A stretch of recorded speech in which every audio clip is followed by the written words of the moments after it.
Assalamualaikum warahmatullahi wabarakatuh.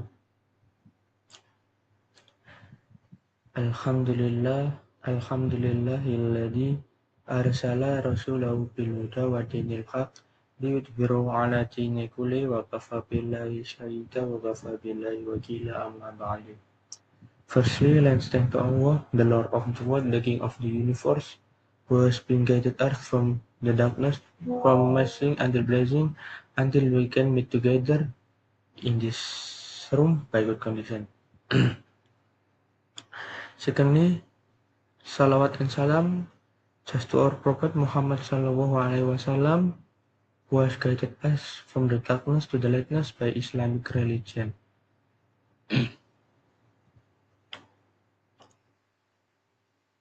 And I am here will presented by HTTP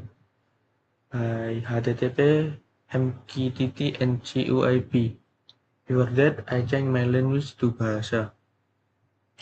Ya, jadi perkenalkan, nama saya Jidanjan Mahmud dengan NIM 091387 Di sini saya akan menjelaskan tentang HTTP, MQTT, dan GUIB. Apa itu HTTP? Pembahasan. Yang pertama, saya akan menjelaskan tentang apa itu protokol komunikasi. Yang kedua, HTTP atau biasa disebut Hypertext Transfer Protocol, tulang punggung web lah istilahnya. Terus yang ketiga, MQTT, yaitu Message Queuing Telemetry Transport, atau disebut istilah lain ya kurir untuk IoT. Terus yang ketiga yaitu COIP, yaitu Constrained Application Protocol. Terus saya akan membandingkan langsung ketiga itu, dan saya akan memberikan, dan yang terakhir saya akan memberikan kesimpulan dan tips untuk memilih mana yang lebih bagus. Analogi sederhana.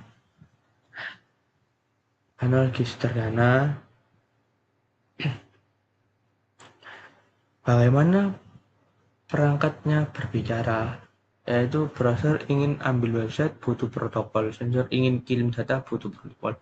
Protokol adalah bahasa atau aturan yang disepakati agar perangkat bisa saling memahami. Di sini saya akan menjelaskan pertama, yaitu HTTP. HTTP ini adalah protokol paling klasik. Cara kerjanya seperti model permintaan tanggapan atau request response. Bayangkan kamu di restoran, kamu adalah klien. Kamu memanggil pelayan dan memesan makanan. Pelayan ini adalah server. Pelayan pergi ke dapur lalu kembali membawakan makananmu. Itulah inti HTTP. Klien selalu memulai komunikasi dengan mengirimkan permintaan atau request, dan server akan mengirimkan kembali tanggapan respon. Karakteristik utama berbasis teks. HTTP menggunakan teks biasa, jadi mudah dibaca manusia, tapi bisa jadi berat. Yang kedua,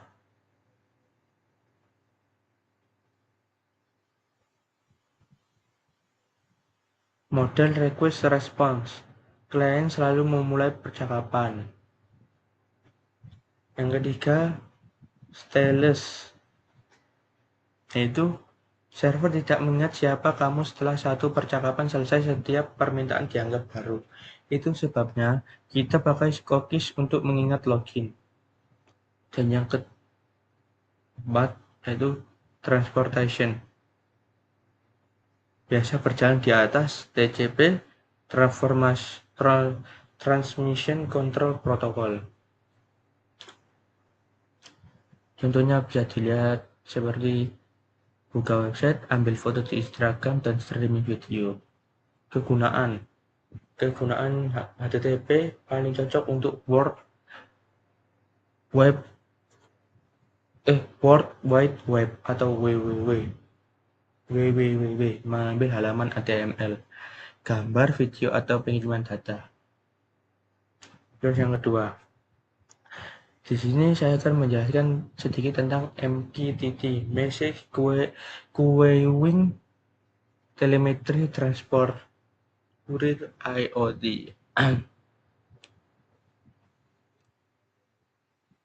Protokol ini didesain untuk Internet of Things atau IoT. Bedanya dengan HTTP atau MQTT, MQTT menggunakan model publisher subscriber.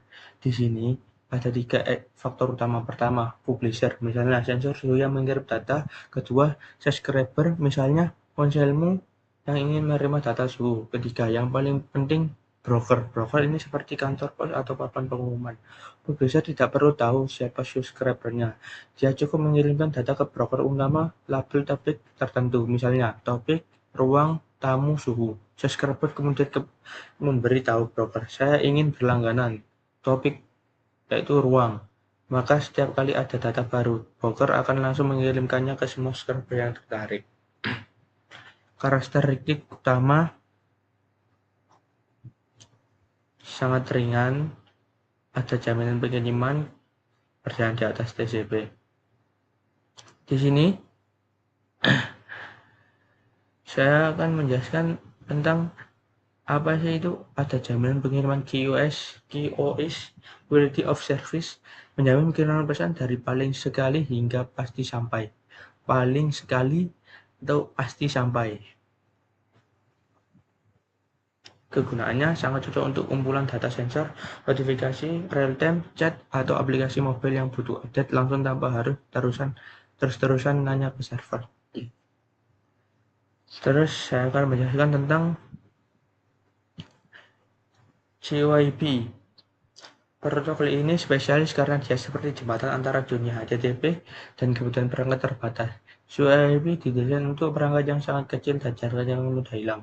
Uniknya dia menggunakan model yang mirip HTTP, yaitu request response, tapi juga mendukung model hub atau sub sederhana. Bedanya dengan HTTP, CYP berjalan di atas UDP, User Datagram Protocol, bukan TCP. Ini bikin dia lebih ringan karena tidak perlu membuat koneksi dulu sebelum kirim data. Dia juga punya mekanisme retransmission sederhana kalau ada paket yang hilang. Karakteristik utama mirip HTTP, menggunakan metode GET, POST, GET, POST, dan GET, POST, PUT, delete, tapi diubah ke format biner yang ringkas. Yang kedua, berbasis UDP, ringan dan cocok untuk jaringan lossy atau jaringan yang kurang lah.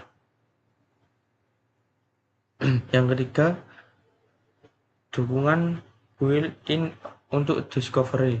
Perangkat bisa menemukan satu sama lain dengan mudah dan lebih ringkas. Kegunaannya, CYP sangat cocok untuk otomatisasi rumah, sensor sederhana, dan perangkat yang benar-benar sangat terbatas sumber dayanya, bahkan lebih kecil dari yang menggunakan MQTT. Contohnya yaitu sakral lampu pintar, sensor bertenaga baterai kecil dan hemat. Di sini saya akan menjelaskan tentang perbedaan model komunikasi.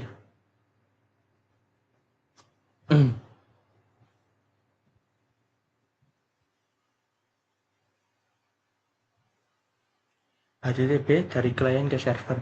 Server dia menunggu diperintah oleh klien. Jadi server menunggu perintah. Terus MQTT, sensor, broker, sampai ke ponsel, publisher dan sel tidak saling kenal. Terus CYP, klien ke server. Jadi, tapi percakapan lebih singkat karena pakai UDP, yaitu User Data Gram Protocol. Terus saya akan menjelaskan tentang perbedaan jalur transportasi, apa itu TCP versus UDP. HTTP dan MQTT yaitu dengan menggunakan jalur transportasi TCP melalui telepon. Halo, halo, halo, bisa dengar? Bangun tidur baru kirim data aman dan terurut. Yang untuk CYP, UDP melalui surat. Kirim surat langsung, tak perlu tunggu konfirmasi, terima dulu. Jika perlu konfirmasi, minta tanda terima cepat dan ringan.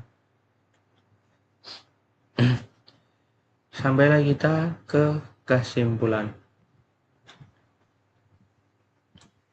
Jadi kita pantasnya milih yang mana sih antara HTTP, MQTT, dan CYP?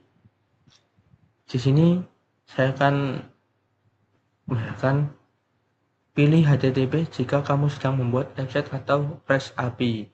Perangkat tidak terbatas daya dan koneksi, laptop atau HP. Dan untuk MQTT dipilih jika banyak sensor mengirim data ke satu pusat. Dan butuh notifikasi real time, chat atau update status. Yang selanjutnya, jaringan tidak stabil tapi butuh jaminan data sampai. Dan yang terakhir, jika kalian memilih CYP, pilih jika perangkat sangat kecil, microcontroller. Akhirnya hemat baterai atau prioritas utama. Dan yang terakhir, jaringan sering terputus-putus. Mungkin itu saja dari saya. Kurang lebihnya mohon maaf. Nun wal qalami wa ma yasturun. Wassalamualaikum warahmatullahi wabarakatuh.